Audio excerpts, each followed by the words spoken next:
My name's Audra McGee. This is my husband, Matt McGee. We just celebrated our 10th anniversary on September 28th. We have two daughters, an 8-year-old and a 6-year-old. Carly is 8 and Mackenzie is 6. We actually met at my house, partying. I mean, there's no way around, there's not any other way to say that. It was revolved around drugs and alcohol at that time. But then we went down a very dark path of drugs and alcohol together. And then I got in trouble with the law in 2011. And, she stuck by my side while I was in jail and everything. So it was just, I basically got out and asked her if she'd marry me.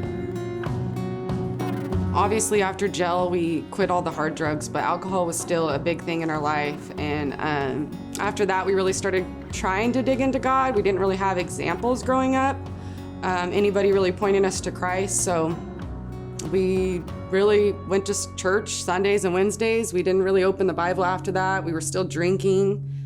I got baptized on Easter. And then from there, I really started feeling convicted of just my ways. And then I went to a place called Solely Business. I was out of town for a few days, and I just decided that I was gonna give it a shot and lay it in God's hands, man, to quit drinking. And it's actually been really easy. A lot easier than I ever thought it was gonna be,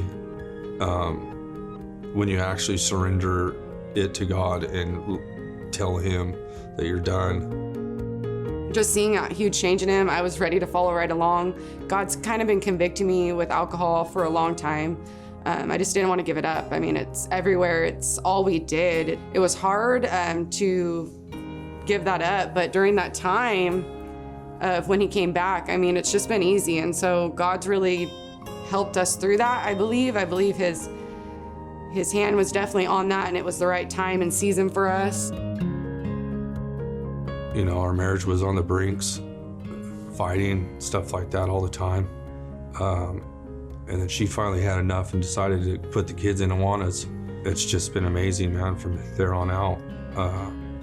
We started on Wednesdays, and that was on Proverbs. That was just like really changed our life.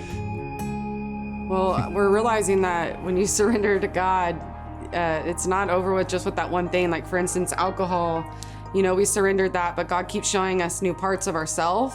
But it's changed the way we view parenting, how we're trying to raise our children, pointing them to Jesus, and our finances. We're surrendering our finances and trying to just be obedient to God's word. And He offers us so much joy. I mean, this world that we're living in right now is just, there's anxiety, there's stress, there's fears, there's depression. And God, He knows everything that we're going through. I mean, He knows what's going to happen to us tomorrow, but He still wants us to surrender that to Him and to tell Him and truly just surrender to Him so we can abide in Him. We didn't know a ton about the Bible. We still don't, but leaning into Him, He will help you. And it may take longer than other people, but just keep surrendering to Him, and Jesus will take care of you, and He will help you.